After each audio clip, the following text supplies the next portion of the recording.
그러면은 그 10쪽의 맨 아래로 일단 가서 역량의 표현으로서 정서 대목을 한번 볼게요.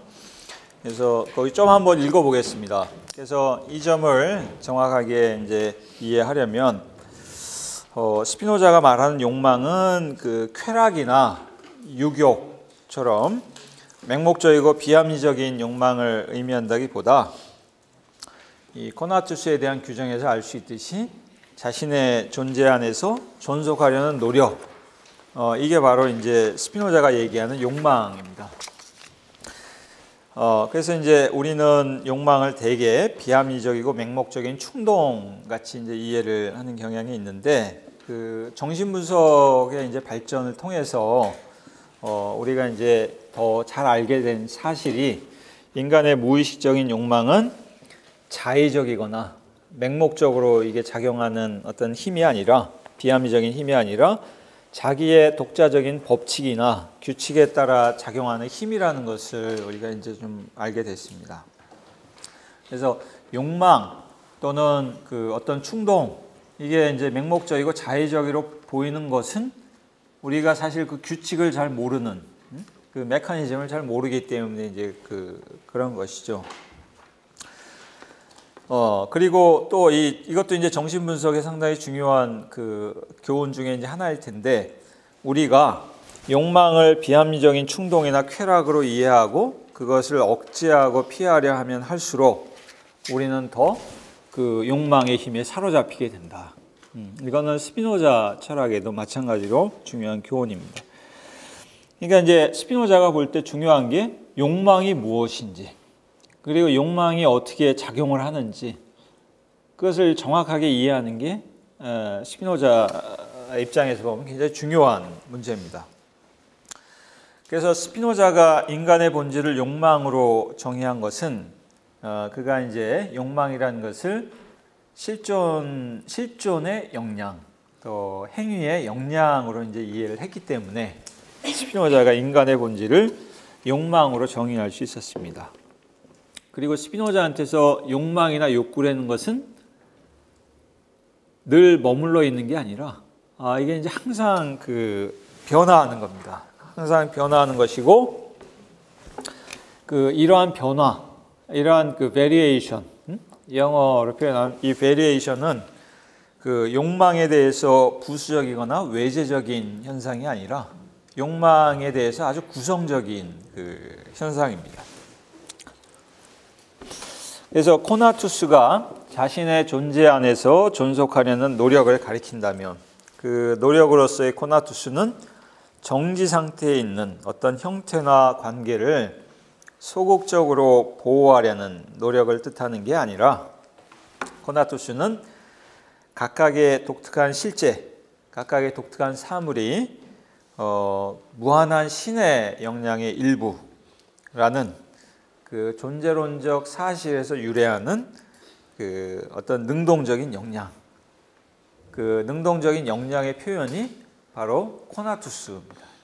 각각의 사물이 갖고 있는 자신의 존재 안에서 존속하려는 그 힘, 그것이 어디에서 왔냐? 존재론적으로 보면 인간 각각의 개별적인 사물이 무한한 신의 역량의 일부다.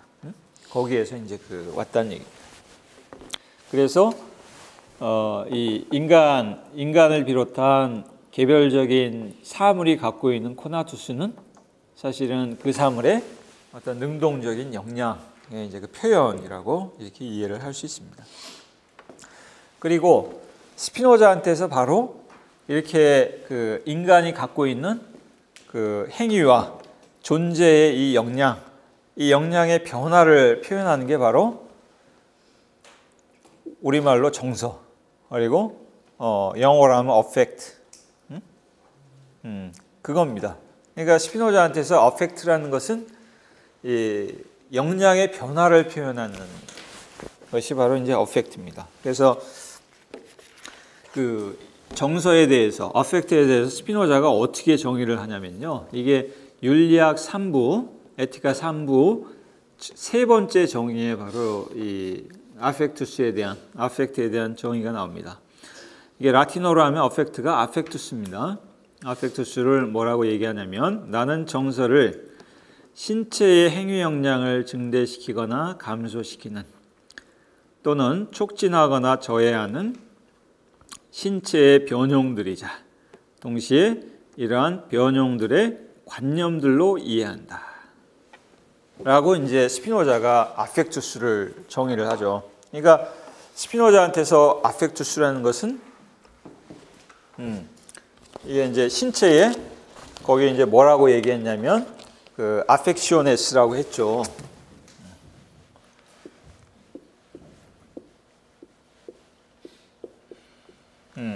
이 affectio가 영어의 affection의 그 라틴어 표현입니다. affectiones는 이 affectio의 복수 형태예요. 그리고 이제 영어로 하면은 이게 이제 affection. 근데 지금 여기 스피노자가 뭐라고 했냐면 신체의 affectiones라고 얘기했죠. 그러니까 지금 이 스피노자한테서 affection은 신체에 속하는 그겁니다. 그리고 신체의 affectiones하고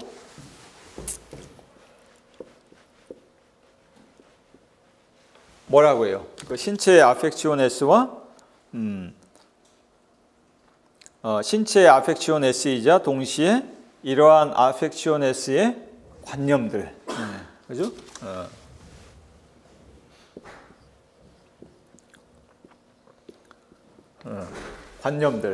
관념들은 정신에 속하는 거죠. 그래서 이게 이제 스피노자가 affectus, affect라고 이제 표현을 이제 하는 겁니다. 근데 아까 질문이 왔는데 어떤 질문이 왔냐면 affection이라는 게 뭐냐 이 질문이 나왔어요. 근데 상당히 좋은 질문입니다.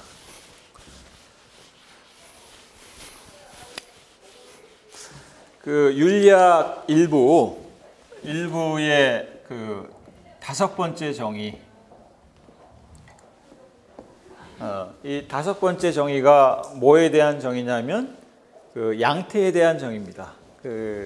양태. 그러니까 이제 라틴어로 하면 이제 모두스고 영어로 하면 이제 모드에 대한 정의인데 스피노자가 양태를 정의하면서 뭐라고 하냐면요. 나는 다른 것 안에 있고 다른 것을 통해 인식되는 거. 그러면서 이 실체의 affection 그것을 나는 양태라고 부른다.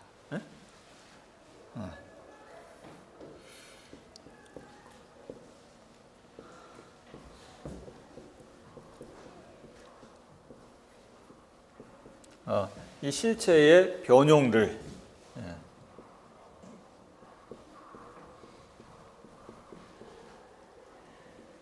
이 실체의 변용들 이거를 나는 모드라고 부른다.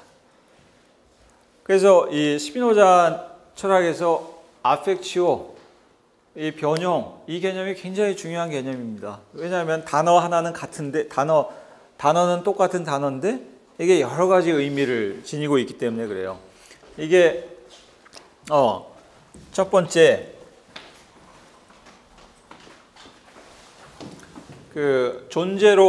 존재론의 차원에서 보면 affectio가 뜻하는 것은 바로 양태입니다. 양태를 스피노자가 affection이라고 부릅니다. 근데 양태라는 것은 스피노자한테 뭘 가리키냐면요. 사실은 우리가 알고 있는 사물들 전체가 다 affection입니다. affectio, 양태. 그래서 이 실체와 구별되는 사물들 전체를 스피노자가 양태라고 부르죠. 그러니까 양태에는 또 무한한 양태도 있고 유한한 양태도 있지만 어쨌든 신을 제외한, 실체를 제외한 존재하는 사물들 전체가 스피노자한테서는 다 양태입니다. 그리고 스피노자는 그 양태를 바로 어펙션이라고, 변용이라고 규정을 하죠. 이 변용이라는 말은 뭐냐면 실체가 변화된 모습이란 얘기입니다. 실체가 변화된 모습이 바로 이 어펙션이고, 그래서 이제 변용이라고 이제 번역을 하는 겁니다. 그 다음에 두 번째, 이 어펙션을 스피노자가 뭐라고 정의하냐면요. 이 어펙션에 대한 얘기가 그 두 번째로 나오는 게 어디냐면 윤리학 2부에 가면은 바로 이 어펙션에 대한 얘기가 나옵니다. 어펙션 얘기가 어디 나오냐면요. 윤리학 2부의 그 정리 15에서부터 본격적으로 나오는데, 스피노자가 이 상상이라는 것을 이제 설명하는 그 대목에서 뭐라고 얘기를 하냐면요. 자, 이 A, 이게 이제 그 외부의 어떤 사물입니다. 외부의 물체고, 그다음에 이게 지금 인간입니다. 이게 인간의 그 정신, 그리고 인간의 이게 신체예요. 인간의 신체죠. 그러면은 이 외부 물체인 A가 요 인간의 신체에 이렇게 이제 작용을 합니다. 그러니까 예를 들면은 뭐 지나가는데 뭐 공이 날아와서 나를 이렇게 맞히든가, 아니면 눈이 내려가지고 내 머리에 이제 눈이 떨어진다든가, 이런 게 다 여기에 해당이 되겠죠. 그래서 이 A라는 물체가 인간의 신체에 작용을 합니다. 이 작용을 뭐라고 그래요? 이 물체가 인간의 신체에 미치는 작용, 이게 바로 어펙션입니다. 이게 어펙션의 두 번째 뜻이에요.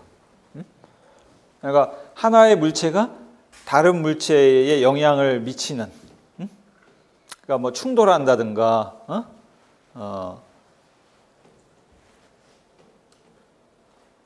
모습을 변화시킨다든가 하는 그 작용 일체를 스피노자가 바로 어펙션이라고 부릅니다.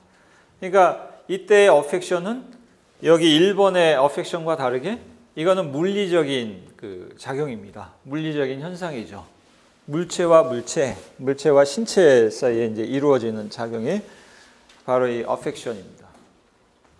그러면 A가 인간 신체에 이 작용을 하는 게 어펙션인데, 가령 야구공이 날아와서 내 머리를 맞췄어요. 어떻게 돼요? 아무렇지도 않아? 어떻게 돼요? 아프죠? 왜 아플까? 이 A가 신체에 영향을 미치면요, 신체에 뭔가 이제 자극이 가해진 거죠. 신체에 자극이 가해지면서 신체에 뭐가 생겨요? 요 흔적이 남겠죠. 이거를 흔적이라고 그냥 합시다. 이 A라는 물체가 인간 신체를 변용해서 그 변용한 결과를 인간 신체에 남기겠죠. 이거를 스피노자가 뭐라고 얘기하냐면요, 이마고라고 부릅니다. 이마고. 이게 영어로 하면 이미지. 이게 이제 이미지입니다. 그러니까 어떤 외부 물체가 인간 신체에 영향을 미치는 거. 근데 스피노자한테서 이마고는 주로 어떤 거냐면 우리 이 망막에 나타나는 외부 물체의 그 시상이라고 해야 될까요? 외부 물체가 이제 우리 망막에 비치는 그거를 이제 대개 이제 이마고라고 이제 부르죠. 그게 이제 외부 물체가 인간 신체에 이렇게 인간 신체를 변용하고 그 변용한 그 결과를 신체에 남기죠. 그거 이제 이마고입니다. 그러면 이 외부 물체가 인간 신체를 변용해서 이마고를 남기면서 동시에 정신에서는 무슨 일이 일어나냐면 그 지각작용이 일어납니다. 그러니까 외부 물체가 신체를 변형함과 동시에 이 물체에 대한 지각작용이 여기서 이제 이루어지게 됩니다. 요 A에 대한 이제 지각작용이 이루어져요. 이 지각작용을 스피노자가 뭐라고 부르냐면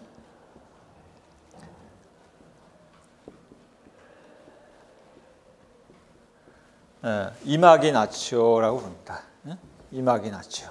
그러니까 영어라면 이미지네이션, 상상이라고 부릅니다. 그러니까 스피노자한테서 상상이라는 것은 우리가 쓰는 상상이라는 단어에 비하면 뜻이 좀 넓죠. 이거는 지각작용 일반을 가리키는 게 바로 이마기나치오라는 얘기입니다. 외부 물체가 인간 신체를 변형해서 변형하자마자 일어나는 그 정신의 지각작용, 그거를 이제 이마기나치오라고 부릅니다. 상상.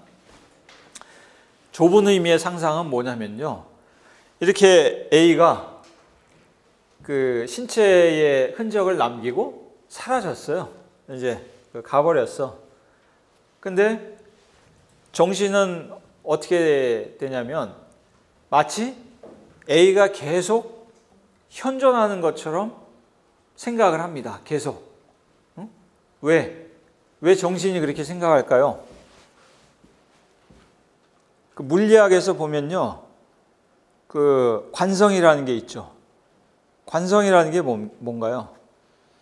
관성이라는 게 어떤 물체가 운동을 하고 있다. 그러면 어떻게 됩니까? 그 물체가 운동을 계속하는 거죠. 언제까지? 무한정하게. 무한정하게 계속합니다. 언제까지? 다른 물체가 그 물체의 운동에 영향을 미치기 전까지. 그러니까 정지시키거나 아니면 방향을 변화시키거나 할 때까지 한 방향으로 운동을 계속하는 것. 또는 정지해 있는 물체는 계속 정지해 있는 것. 언제까지? 그것도 무한정하게. 그 다른 물체가 영향을 줘서 변형을 시켜서 운동을 하게 되기 전까지 계속 있는 것. 그거를 우리가 관성이라고 부르죠.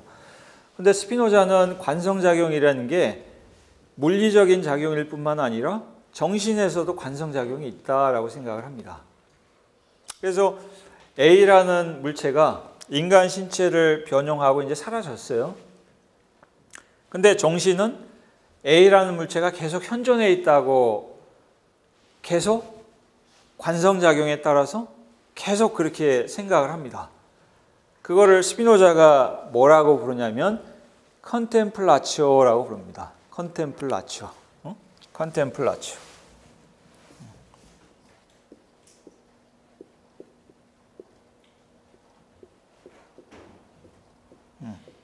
이거를 컨템플라치오라고 불러요. 그러니까 이거는 영어의 컨템플레이션하고는 전혀 다른 단어입니다. 이거는 그냥 멍하니 바라보는 거예요. 그냥 계속 바라보는 겁니다. 그러니까 이 경우에는 이미 A라는 물체는 변형하고 사라졌는데 이 A라는 물체가 마치 계속 현존한다고 그렇게 간주하는 거, 그렇게 바라보는 거, 이거를 스피노자가 컨템플라치오라고 부릅니다. 그 왜 정신이 이렇게 A라는 물체가 계속 현존한다고 바라볼까요? 계속. 그거는 바로 A라는 물체가 인간 신체에 남긴 흔적 때문에 그래요. 이거를 스피노자가 이마고라고 부르기도 하고 또 이거를 또 다른 의미의 아펙치오라고 부릅니다. 이거를 아펙치오라고 불러요.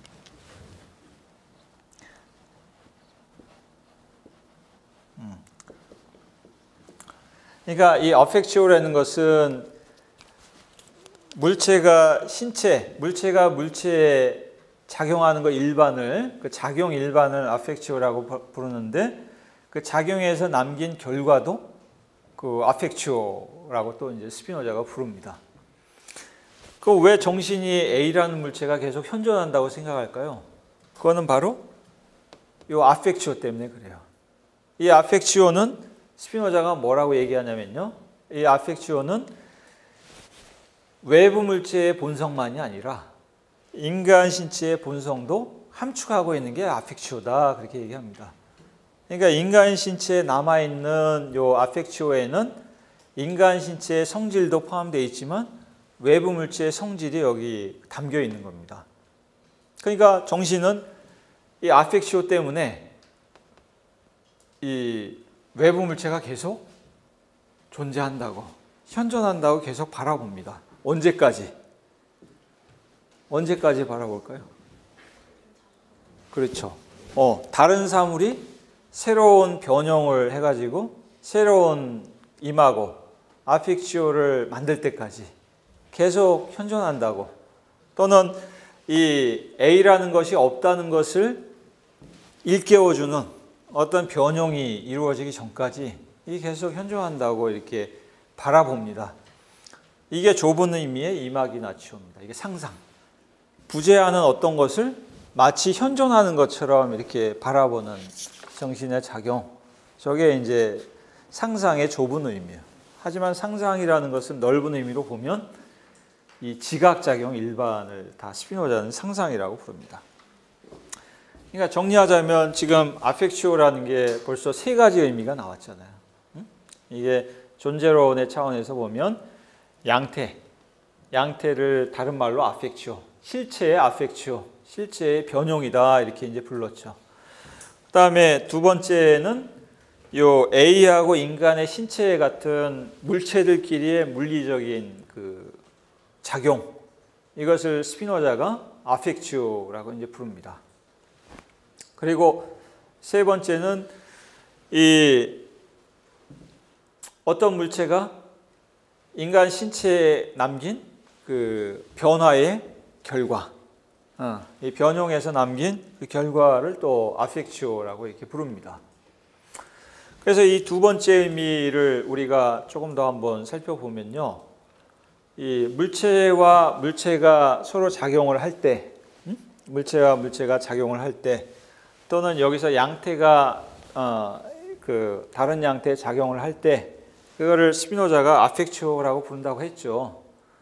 근데 이 아펙치오는 당연히 두 가지 그 형태로 이루어집니다. 하나는 뭐냐면 한 물체가 다른 물체에 적극적으로 영향을 주는 거죠.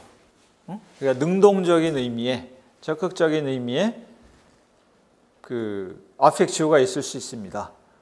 이거는 능동태, 동사의 능동태라는 의미에서 변형시키는 겁니다.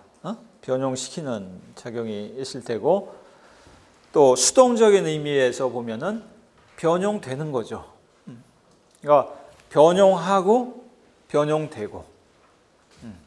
그러니까 A라는 물체가 B라는 물체를 그 변형시키면 그거는 그 affect 하는 거죠. 반대로 B라는 물체는 affected 된다 이렇게 얘기하죠. 그러니까 affected. 그러니까 이 스피노자에 따르면 이 자연 안에 존재하는 모든 것은 다 affect하고 affected 되는. 그러니까 이 양태들의 그 존재 방식은 다 그런 겁니다. affect하고 affected 되고, 계속 그 작용이 계속 되는 겁니다. 근데 자, 인간의 경우에는 이제 여기로 이제 오시면요. 인간의 경우에는 지금 스피노자가 그 아펙투스를 뭐라고 얘기를 했냐면 신체의 아펙치오, 그리고 그 신체의 아펙치오에 대한 관념들, 이거를 아펙투스라고 했죠. 이게 이제 스피노자가 얘기하는 아펙투스, 정서입니다. 저게 이제 이게 무슨 얘기냐면요, 어떤 A라는 물체가 내 신체에 영향을 미쳤어요. 내 신체를 변형했어. A라는 물체가 내 신체를 변형을 했어요. 근데 그 A라는 물체가 나를 기쁘게 하는 어떤 것, 나에게 이익이 되고 나를 이롭게 해주는 어떤 그 변형이었어요. 예를 들면 뭐가 있을까? 나에게 이롭고 나에게 도움이 되는 뭐 맛있는 식사, 그것도 이제 하나의 이 좋은 아펙치오입니다. 또 뭐 달콤한 오늘이 무슨 날이야? 뭐 받았어요?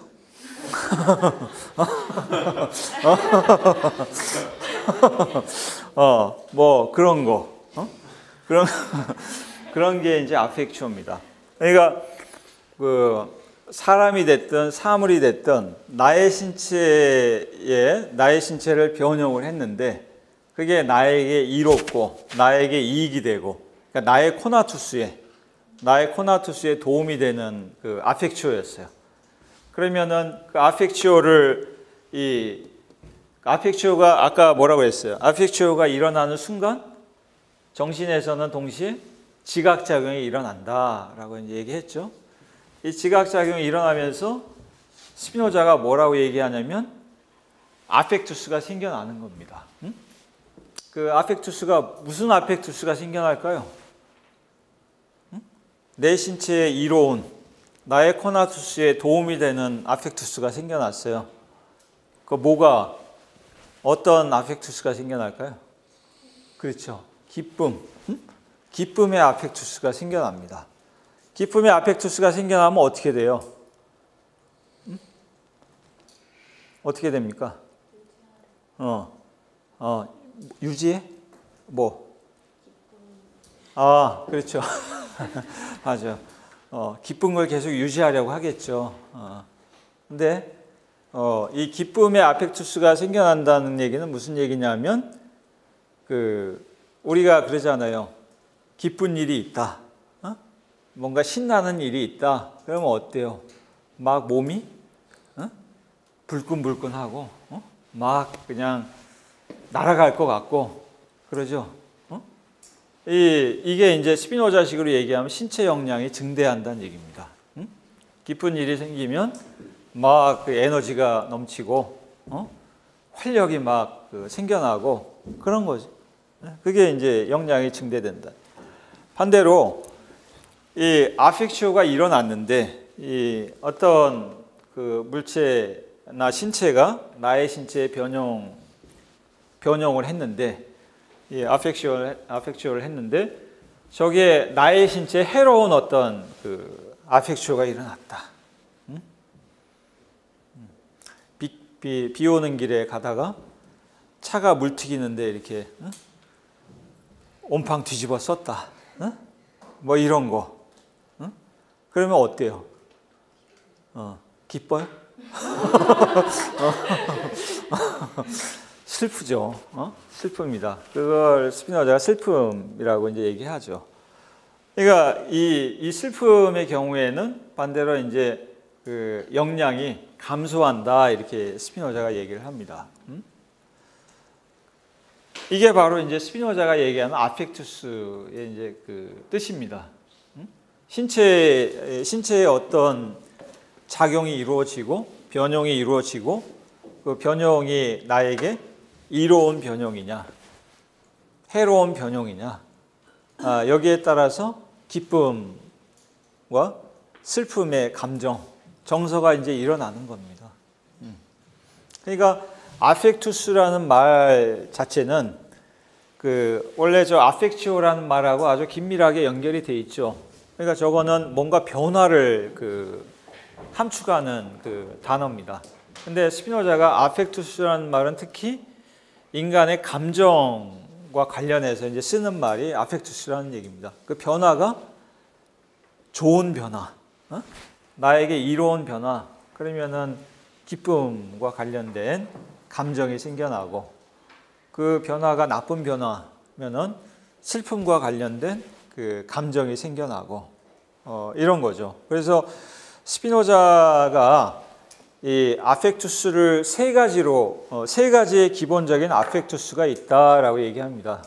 하나가 욕망, 그리고 기쁨, 슬픔, 이 세 가지가 이제 그 기본적인 이제 그 아펙투스가 되죠. 그래서 그 11쪽의 맨 아래 가보시면 그 3부 정리 11의 주석에 보면 이제 이게 나오는데요. 슬픔이라는 정서는 뭐냐면 더 커다란 완전성에서 작은 완전성으로 이행하게 되는 그 수동적인 정서를 스피노자가 기쁨이라고 부릅니다. 슬픔이죠. 더 큰 완전성에서 작은 완전성으로 이행을 하는 거니까, 다른 말로 하면 더 큰 역량에서 역량이 감소하는 거, 역량이 줄어드는 그 아펙투스, 그게 슬픔입니다. 반대로 역량이 증가하는 거 또는 작은 완전성에서 큰 완전성으로 이행하는 거, 이게 이제 그 기쁨입니다. 그래서 욕망은 그 코나투스의 그 인간적인 표현이라고 그랬잖아요. 이 코나투스가 증대할 때, 코나투스의 역량이 증대할 때, 그때 기쁨을 느끼는 겁니다.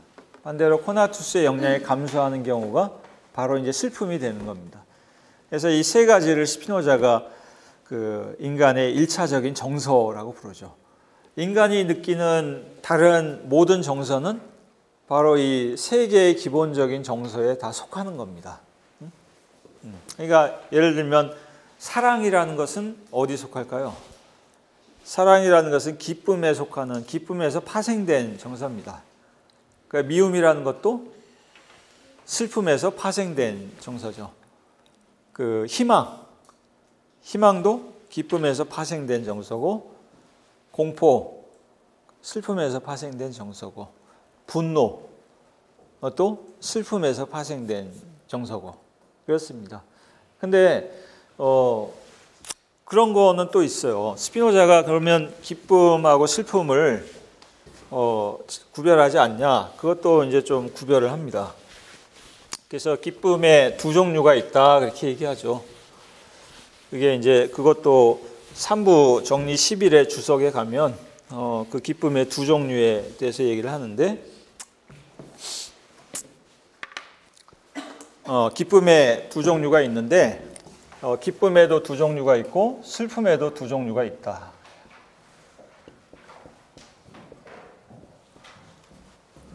그래서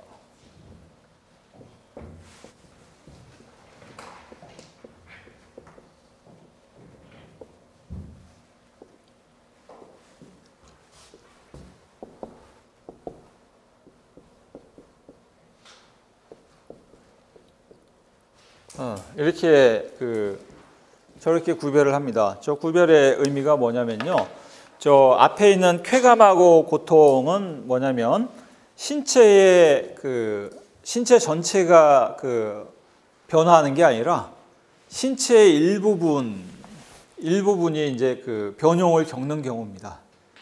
신체의 다른 부분보다 어떤 특정한 부분이 변형을 겪는 경우고, 저 뒤에 나오는 육해나 우울은 신체 전체가 변형을 겪는 경우를 가리킵니다. 예를 들어서 기쁨의 경우 스피노자가 쾌감하고 육해를 이제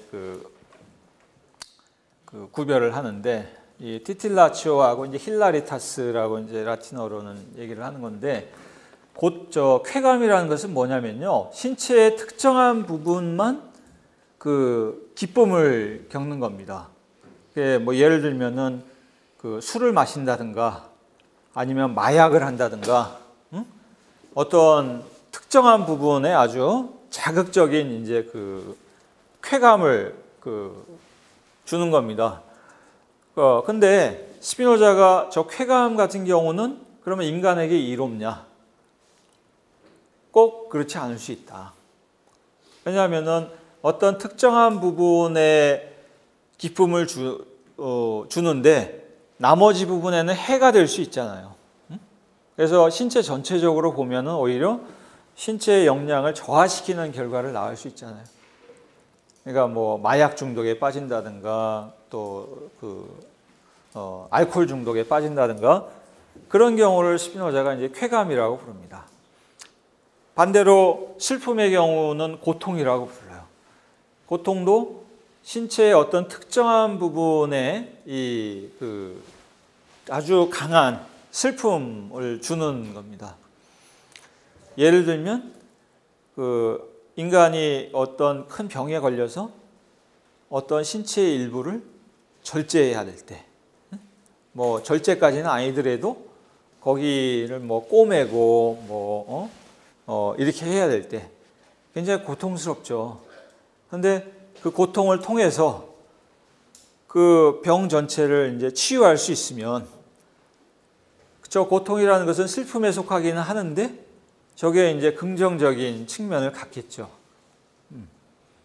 그러니까 쾌감이나 고통은 신체의 일부에 기쁨을 주거나 슬픔을 주는 경우가 저 고통과 쾌감이나 고통입니다. 반대로 유쾌함, 우울은 멜랑콜리아입니다.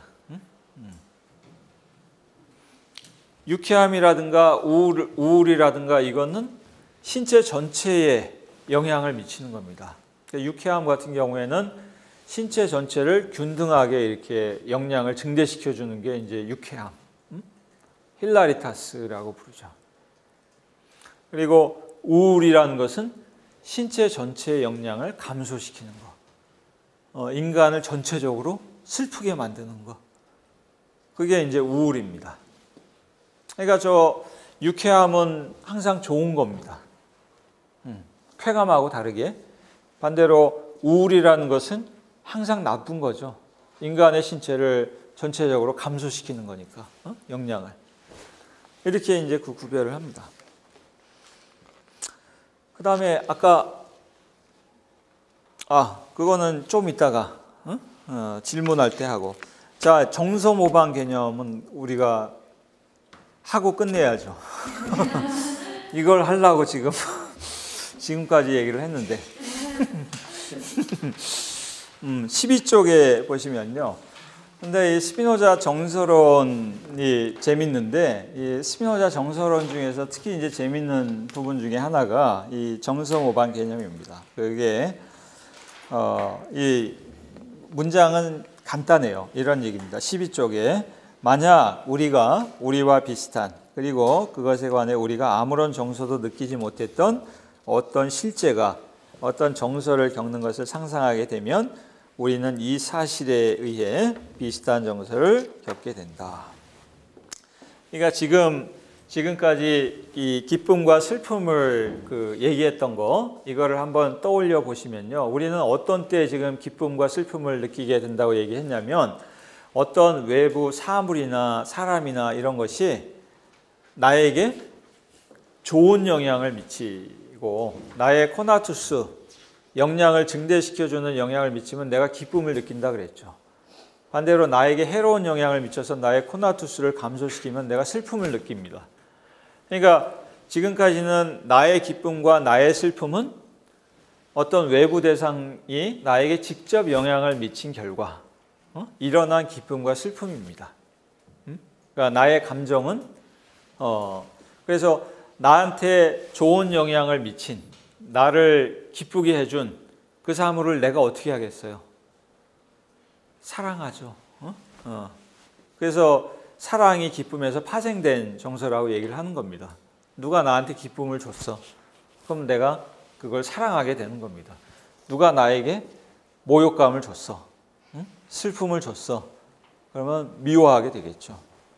그래서 미움도 역시 슬픔에서 파생된 정서라고 얘기하는 겁니다.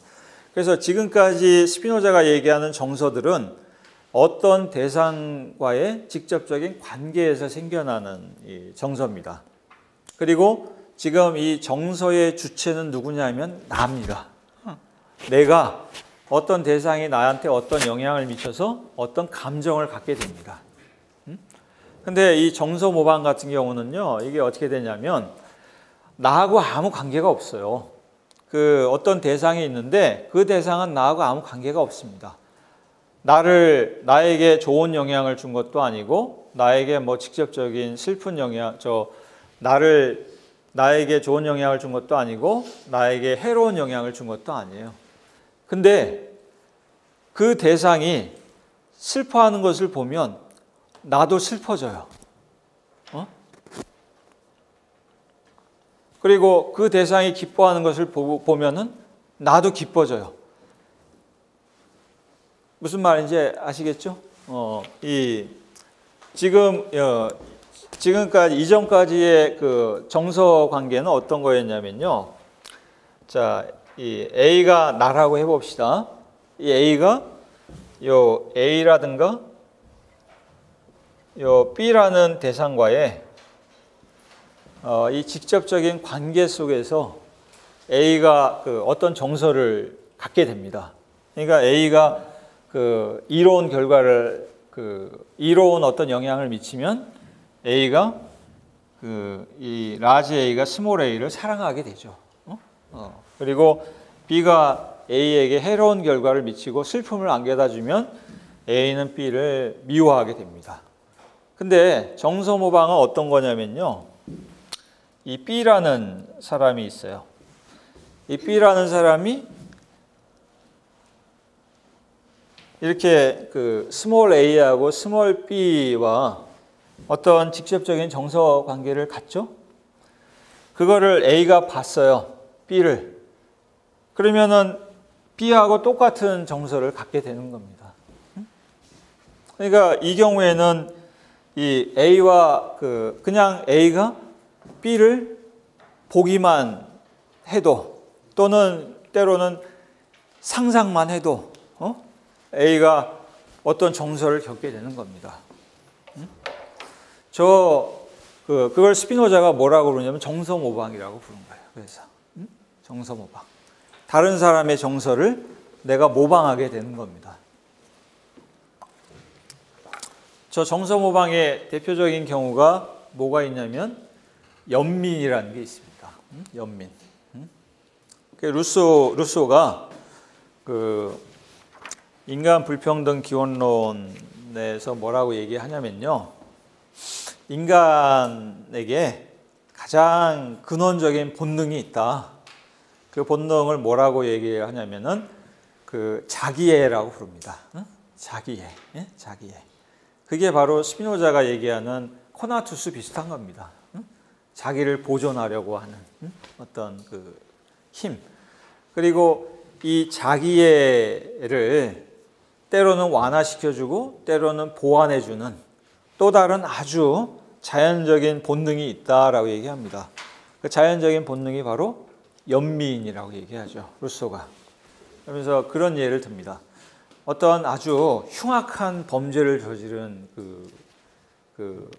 이 죄수가 감옥에 갇혀 있는데 이 죄수가 어느 날 창밖을 내다봤더니 어떤 맹수가 어떤 어머니하고 아이를 이제 공격을 하는 겁니다.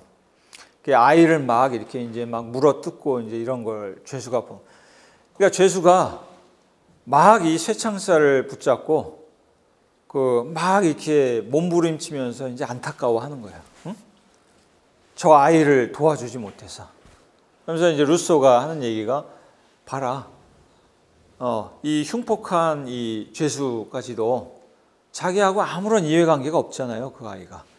근데 아이가 고통받는 것을 보고 같이 슬픔을 느끼고 고통을 느끼면서 그걸 도와주지 못해가지고 안타까워한다. 이거 봐라. 이게 연민이라는 것은 이게 뭔가 이해관계나 의식적이고 합리적인 판단에서 생겨나는 어떤 게 아니라 본능적인 거다. 이게 본능에 가까운 작용이다. 근데 스피노자는 뭐라고 얘기하냐면요. 연민이라는 것을 본능이라고 하지 않고 정서 모방이라고 부릅니다. 그러니까 그 흉폭한 죄수가 막 안타까워하는 거, 그 아이의 지금 감정을 죄수가 모방하고 있다는 얘기입니다. 그걸 보고서. 근데 이 정서 모방이라는 것은 스피노자에 따르면 연민뿐만 아니라 굉장히 많은 형태로 표출이 되는데 그 중에 하나 재밌는 이 정서 모방의 형태가 이제 어떤 거냐면 스피노자가 암비치오라고 부르는 게 있어요. 그게 13쪽에 가보면 있는데 이 암비치오는 이제 이게 뭐냐면요. 이게 그 영어의 ambition의 이제 라틴어 표현입니다. 영어의 ambition이 뜻이 뭐죠? Boys be ambitious 뭐 이런 말 있잖아요. 응? 소년이요? 야망을 가져라. 야심을 품어라. 그래서 원래 라틴어에도 이제 이런 뜻이 있는데 스피노자가 쓰는 암비치오라는 말은 상당히 좀 특이한 뜻을 갖고 있습니다. 이게 이때 암비치오는 뭐냐면요. 정리 29를 한번 보세요. 정리 29를 보면 14쪽에 3부 정리 29입니다. 우리는 또한 사람들이 기쁘기에 간주할 만한 모든 것을 하려고 노력할 것이며 반대로 사람들이 싫어할 만한 것을 피하려고 노력할 것이다. 그래서 주석에서 이렇게 얘기합니다. 이처럼 단지 사람들을 기쁘게 하기 위해 어떤 것을 하고 어떤 것을 피하려는 노력은 암비치오라 불린다. 근데 이거는 야심이나 야망하고는 상관없잖아요. 이걸 야심이나 야망이라고 번역하면 이게 전혀 이해가 안 됩니다. 그러니까 이때는 뭐라고 해야 되냐면 다른 사람에게 잘 보이려는 욕망입니다. 다른 사람에게 잘 보이려는 욕망.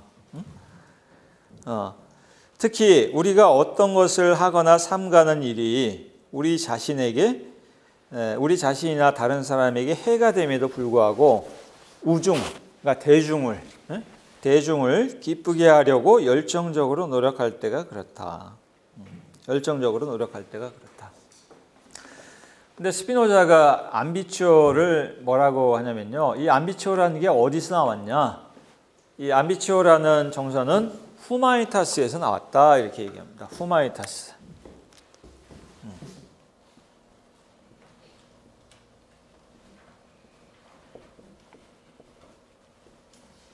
이 후마니타스라는 정서에서 나왔다. 그렇게 얘기해.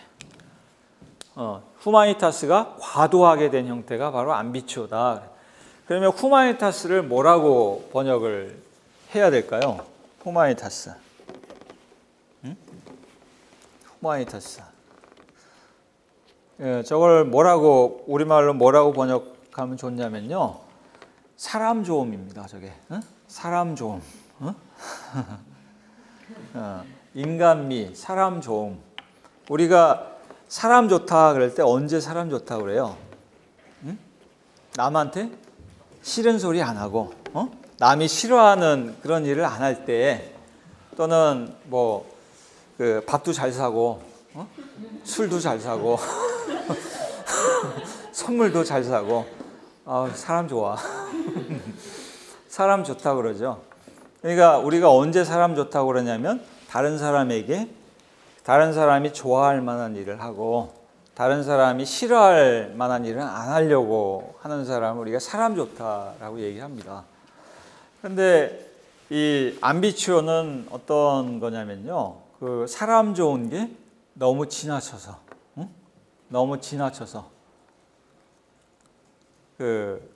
오직 다른 사람에게 잘 보이고 싶은, 다른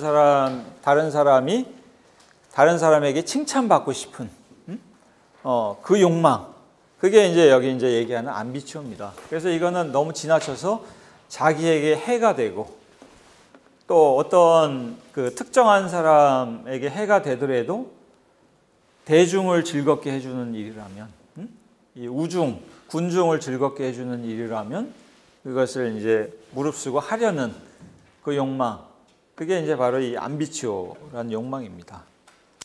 그래서 바로 이 암비치오라는 욕망을 스피노자가 이 정서모방이 갖는 그 힘을 설명하기 위해서 제시하는 개념이 바로 이 암비치오라는 개념입니다.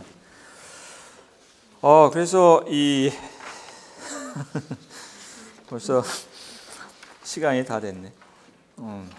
그래서 하여간 이 정서모방이라는 이 개념이 상당히 재밌는 개념이 아까 원래 우리가 저 A, B 제가 저 그림을 그리는 데서 얘기했듯이 보통의 정서적인 관계는 어떤 대상과 우리와의 일종의 이해관계, 저 대상이 나에게 이익이 되면 내가 기뻐하고 저걸 사랑하고 나에게 해가 되면 내가 슬퍼하고 또 미워하고 이런 건데, 정서모방은 그런 직접적인 관계와 상관없이 어떤 나와 직접적인 관계가 없는 누군가가 슬퍼하거나 기뻐하거나 미워하거나 분노하거나, 그러니까 노무현 대통령 장례식에 있던 날 사람들이 막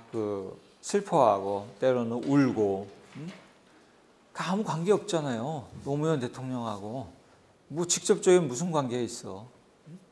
아무 관계 없지. 노무현 대통령이 검사한테 망신당하고 창피당하고 모욕당, 나하고 무슨 관계야? 나하고 아무 관계 없잖아요. 근데 마치 내 일처럼 막 괴롭고 흥분하고 그런 걸 느끼죠. 안 느껴요? 느낍니다. 또 반대로 노무현 대통령을 싫어하는 사람들은 아무 관계가 없는데 노무현 대통령이 뭐 행동하나 말하나 여기에 대해서 또 아주 반대로 아주 불쾌하고 역겹게 생각하고 아주 노하고 그러죠. 그게 이상한 거예요. 아무 관계가 없는데 노무현 대통령이 뭐 나 점심을 한번 사줬어. 응? 노무현 대통령이 뭐 나한테 뭘 가져갔어. 아무 나하고 이해관계가 없잖아요. 근데 우리는 아무 이해관계가 없지만 거기에 대해서 뭔가 아주 격렬한 기쁨과 슬픔과 분노와 뭐 등등 이런 걸 이제 느낍니다. 이런 게 특히 이제 정치적, 사회적으로 잘 표현되는 게 우리가 내셔널리즘이라고 부르는, 또 뭐 인종주의라든가 이제 이런 거, 또 왜 메갈리아라든가 이런 걸 통해서 나타나는 여성 혐오, 뭐 이런 거, 이런 게 어떻게 보면 스피노자 표현대로 이게 정서모방 현상입니다. 그러니까 나하고 아무런 이해관계가 없지만 독도가 나랑 무슨 상관이에요? 독도가 우리 땅이 되든 안 되든 아무 상관 없잖아요. 근데 독도 문제만 나오면 이상하게 일본이 싫어져요. 그죠? 열받고. 나랑 아무 관계 없잖아. 혹시 거기 땅 있어요? 나하고 아무 상관이 없어. 근데 막 이제 흥분을. 그게 정서모방입니다. 스피노자식으로 얘기하면. 그러니까 이 정서모방이라는 이 개념은 언뜻 보기에는 사소한 것처럼 보이지만 사실은 우리의 이 사회적이고 이 사회 심리적인 어떤 활동, 생각 이런 것을 설명하는데 아주 중요한 어떤 통찰을 주는 이제 개념입니다. 이게.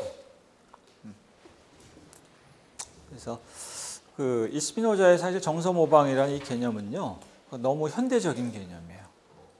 그러니까 스피노자가 아마 암스테르담 같은 이 당시로서는 유럽 최고의 대도시, 제일 번화하고 제일 발전된 도시에서 어려서부터 살았기 때문에 아마 이런 개념을 생각하지 않았을까? 생각할 수 있지 않았을까? 그런 생각이 들 정도로 아주 현대적이고 도시적인,